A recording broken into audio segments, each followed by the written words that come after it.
মনে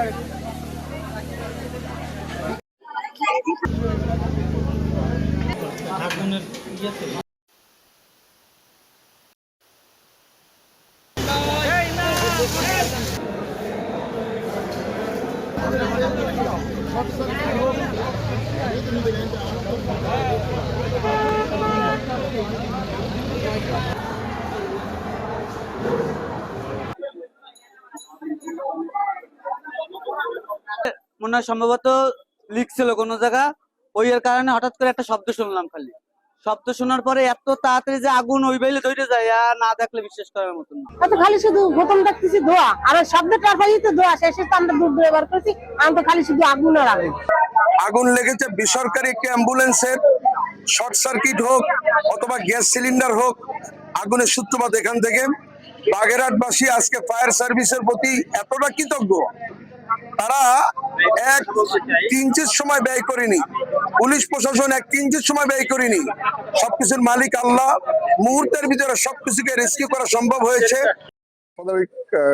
কর্তৃপক্ষ হিসাবে আমি কিন্তু আমাদের যে সমস্ত আইন শৃঙ্খলার মিটিং এ আমি কিন্তু গত পরশুদিন মিটিং এ এই বিষয়ে আমি কথা বলেছি এবং তাদের সহযোগিতা চেয়েছি, যাতে এই এমন ধরনের প্রাইভেট অ্যাম্বুলেন্স গুলো হোক যেগুলো আসলে ব্যবহারযোগ্য, আসলে ওর মেশিনের আমার ফিটনেস আছে কিনা, অ্যাম্বুলেন্সের ফিটনেস আছে কিনা, তাদের যে এই গাড়িগুলো দেখা যাবে যে এলপিজি ব্যবহার করে, সেই এলপিজির এইটা ফিটনেস অবস্থায় আছে কিনা, এরপরে অক্সিজেন যে ব্যবহার করে তা ঠিক মতো আছে কিনা, এগুলো অন্তত কর্তৃপক্ষকে আমি দেখার আহ্বান জানাবো।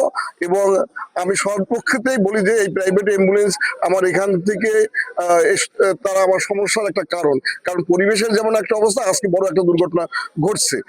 এই ঘটনা পুনরাবৃত্তি যাতে না হয় তা আমি সরকারের কাছে এবং এখানকার জনসাধারণের কাছে, জনপ্রতিনিধির কাছে আমি আহ্বান জানাচ্ছি যাতে একটা সুন্দর পরিবেশ তৈরি হয়।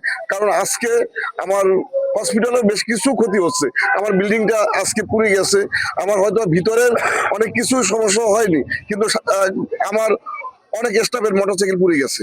এটা সবার জন্য বড় একটা হুমকি। আমাদের হয়তো ভিতরে যে ঢুকলে কত জানমালের ক্ষতি হতো তার কোনো ইয়েটা ছিল না। আমরা মনে করি এই জায়গাগুলোকে আমাদের আরো বেশি সচেতন থাকতে হবে। আমি সাথে সাথে আইসা দেখলাম যেখানে একটা অ্যাম্বুলেন্স পুড়ে গেছে, শুনেছি ওইটার গ্যাস সিলিন্ডার বাস্ট হয়েছে, এতে 7-8টা মানে এখানে যে মোটরসাইকেল ছিল সেগুলো পুড়ে গেছে।